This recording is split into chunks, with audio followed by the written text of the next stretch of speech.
कि सितंबर से लोगों के खाते में पैसे चले जाएंगे। वो विपासना के लिए पंजाब में गए तो 50 गाड़ियों का काफिला उनके साथ है। पूरी वीवीआईपी व्यवस्था के साथ इसी लोगों ने करोड़ों रुपए का घोटाला किया। जिस तरीके से स्वास्थ्य की पॉलिसी में करोड़ों रुपए का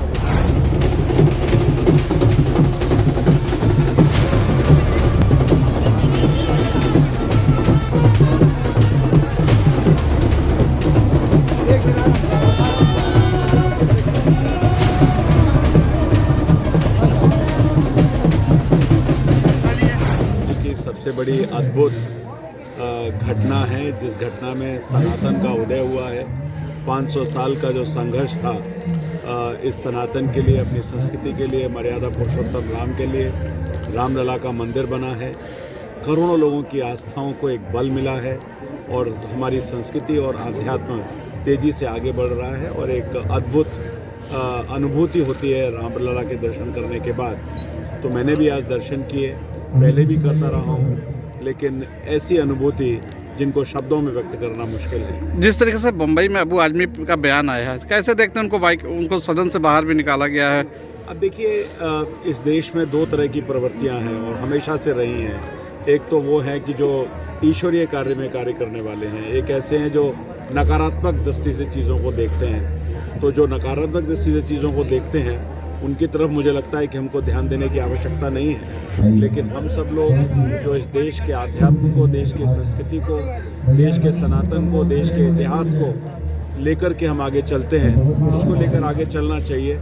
मेरा तो यही कहना है। जिस तरीके से केजरीवाल अभी गए हैं अध्यात्म में और काफिला लेके 50 गाड़ियों गए, 100 सुरक्षा गार्ड, कैसे देखते हैं इसको? देखिए, केजरीवाल तो सब जानते हैं कि उनका गहरा चरित्र, समय लगा, लोगों को 10 साल लगे।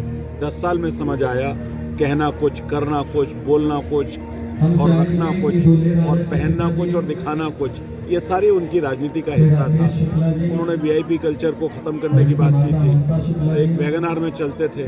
लेकिन आज जब वो विपासना के लिए पंजाब में गए तो 50 गाड़ियों का काफिला उनके साथ है। पूरी वीवीआईपी व्यवस्था उनके साथ है। अब सत्ता उनको इतने मुंह में लग चुकी है कि वो बिना वीआईपी व्यवस्था के, बिना पैराफर्नेलिया के रह नहीं सकते। तो उनकी राजनीति में जो उनका गिरावट थी वो पूरी तरह से लोगों को दिखाई देती। दिल्ली सदन में रेखा गुप्ता और उसमें आतिशी में जो नोकझोंक हुई है, उसके बाद प्रदर्शन किया, कैसे देखते हैं? देखिए, रेखा गुप्ता हमारी मुख्यमंत्री हैं और बहुत ही शानदार तरीके से विकसित दिल्ली के सपने को पूरा करने का काम वो कर रही हैं।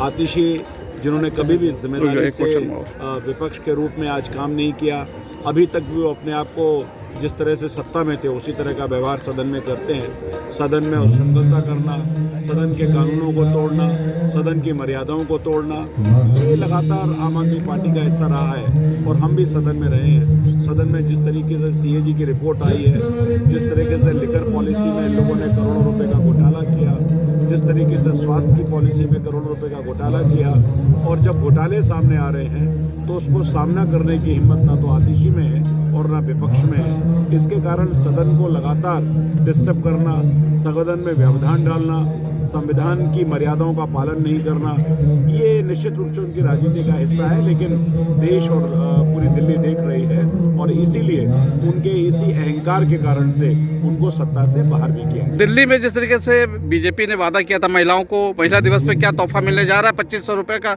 देखिए, एक तो जो बार बार अरविंद केजरीवाल और आतिशी बार बार जो पूछते हैं महिला सम्मान निधि के बारे में, मैं बताना चाहता हूं कि पिछले 4 साल से 3.5 साल हो गए पंजाब के अंदर उन्होंने घोषणा की थी कि महिलाओं को 1000 रुपया मिलेगा, 1 रुपया भी नहीं मिला। इसी दिल्ली के अंदर लोकसभा के चुनाव में आतिशी ने ही घोषणा की थी कि सितंबर से लोगों के खाते में पैसे चले जाएंगे, कुछ नहीं हुआ।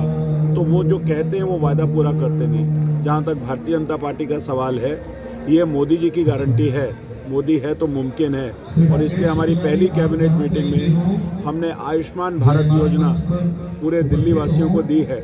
महिला सम्मान निधि का जहाँ तक सवाल है, वो भी हमारी जो गारंटी है, जो हमने कहा है, वो सारी की सारी जो घोषणा हमने की है उनको पूरी तरह से पूरा करेंगे।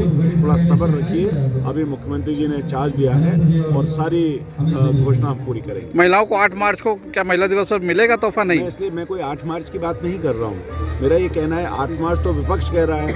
हमने जो अपने घोषणा पत्र में जो वायदे किए हैं, जो हमने संकल्प पत्र में वायदे किए हैं, उन सभी संकल्पों को भारतीय जनता पार्टी पूरा करेगी, ये बात मैं कहना चाहता हूँ।